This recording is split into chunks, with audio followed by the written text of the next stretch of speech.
जैसा कि आपको जानकारी है कि कुछ दिन पहले हमारे जो जे.एंड.के के कॉन्स्टिट्यूशनल हेड थे, former governor Satyapal Malik ji, Pulwama incident के समय उनकी एक इंटरव्यू आई और उस इंटरव्यू के जरिए उन्होंने पुलवामा में जो घटना घटी, जो हमारे 40 जवान शहीद हुए, उसके बारे में बहुत ही सीरियस सवाल देश के सामने रखे और उन्होंने ये माना कि ये एक बहुत बड़ी इंटेलिजेंस फेलियर हुआ, ऑपरेशनल फेलियर हुआ और इनकॉम्पिटेंस की तरफ इशारा किया, सीआरपीएफ के लिए और मिनिस्ट्री ऑफ होम के लिए। उन्होंने ये कहा कि 5 एयरक्राफ्ट की जरूरत थी और उनको एयरक्राफ्ट अगर दिए जाते तो आज ये घटना नहीं घटती और हमारे जो 40 जवान शहीद हुए हैं वो आज हमारे बीच में होते। ये बहुत ही सीरियस और दुखद सिनेरियो है जहां पे एक कॉन्स्टिट्यूशनल हेड ये आकर ये बात उठा रहा है कि ये एक फेलियर हुआ और उसके बारे में उन्होंने उस समय आवाज उठानी चाहिए, लेकिन प्रधानमंत्री जी ने उन्हें कहा चुप रहें, ये कोई और बात है, कोई और चीज है। और वही चीज अजीत डोवाल जी जो नेशनल सिक्योरिटी एडवाइजर थे, उन्होंने भी यही चीज कही। और इसी क्रम को आगे बढ़ाते हुए हमारे distinguished former army chief general Shankar Roy Chowdhury, उन्होंने भी इसके ऊपर संज्ञान लेते हुए उन्होंने अपना वक्तव्य दिया है और ये कहा है कि 2500 सुरक्षा कर्मियों को 78 गाड़ियों के अंदर आप जम्मू से श्रीनगर ला रहे हैं। रोड ओपनिंग की ड्रिल है, रोड ओपनिंग पार्टीज होती हैं, कोई भी बड़ी कॉन्वॉय अगर चलती है तो उसके अंदर एंटी आईईडी जैमर्स पहले चलते हैं, रोड की सैनिटाइजेशन की जाती है और जितने भी laterals, arterial roads, link roads, highway को ज्वाइन करते हैं, उन्हें कवर किया जाता है ताकि कोई मिलिटेंट या कोई मिस एडवेंचर एक्टिविटी ना कर सके। और सत्यपाल मलिक जी ने भी ये अपने वक्तव्य में कहा है कि लिंक रोड पर कोई जिप्सी नहीं थी, कोई मैन पावर नहीं थी, कोई डिफेंस फोर्सेस नहीं थी। तो ये एक बहुत ही बड़ी ऑपरेशनल लैप्स है। जनरल शंकर राय चौधरी ने ये कहा कि अगर जहाज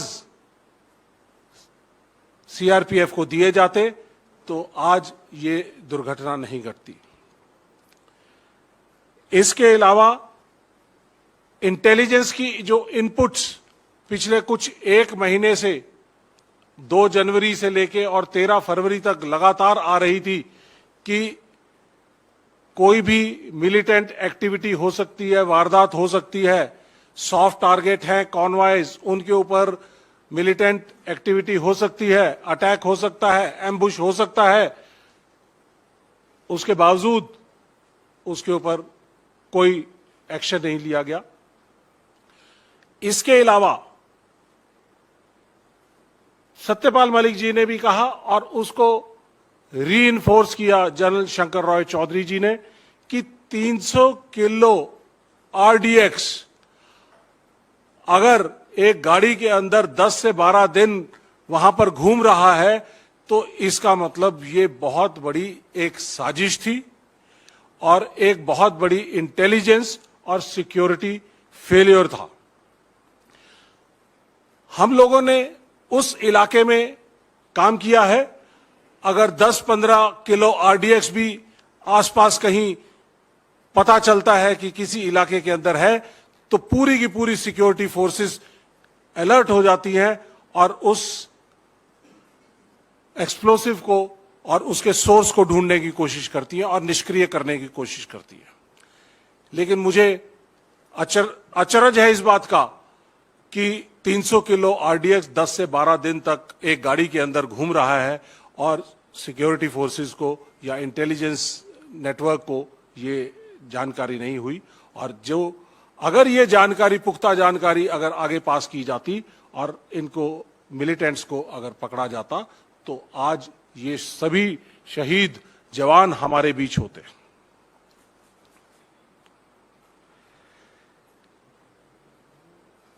इसके अलावा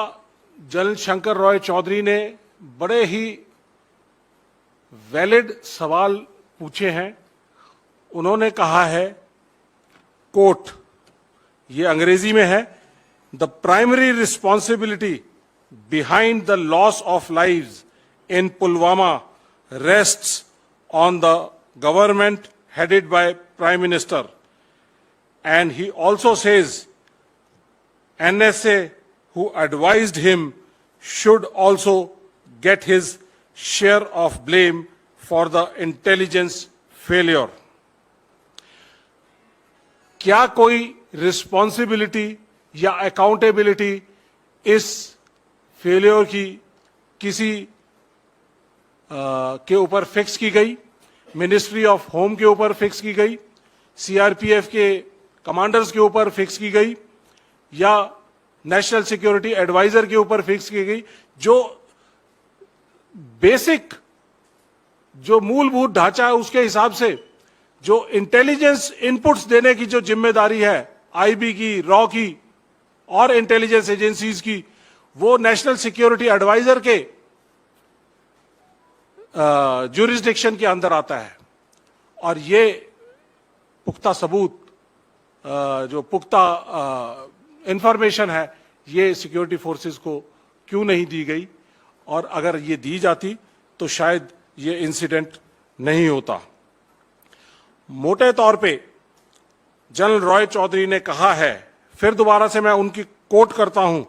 it's a slip up that the government is trying to wash its hands off, कि सरकार अपनी गलतियों को छुपाना चाहती है और लोगों को इसके बारे में नहीं बताना चाहती।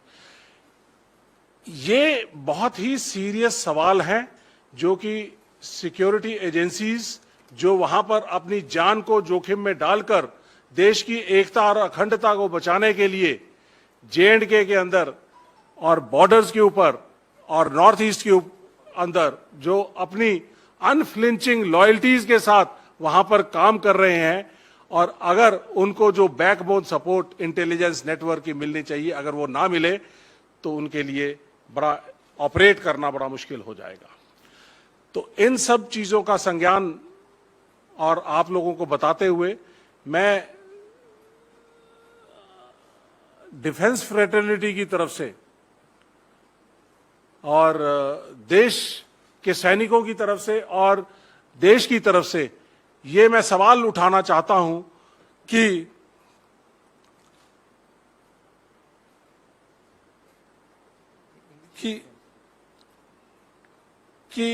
ये how this attack took place, nation wants to know that why and how this attack took place, why and how there was an intelligence failure, why and how the accountabilities were not fixed on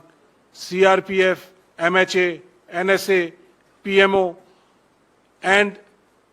why and how the RDX has been floating around in that general area for 10 to 12 days. And how and why these lapses have been taken care of so that such incidents do not take place again. और 4 साल बीत चुके हैं and सरकार ने अभी तक इसके बारे में कोई जिक्र नहीं किया। 17 लोग इसके अंदर उन्होंने नामित किए, जिनमें से 7 लोगों को मौत के घाट उतारा जा चुका है। कुछ लोग आज भी बाहर घूम रहे हैं। तो हम सरकार से जानना चाहते हैं कि हम डिमांड करते हैं कि वो एक वाइट पेपर इस पूरे इंसिडेंट के ऊपर लेकर आएं, ताकि देश को मालूम चले कि असलियत क्या थी, क्या हुआ, किसकी गलतियां थी,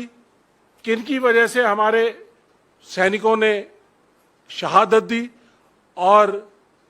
किन को सरकार बचाना चाहती है। ऐसा एक श्वेत पत्र उनको लाना चाहिए।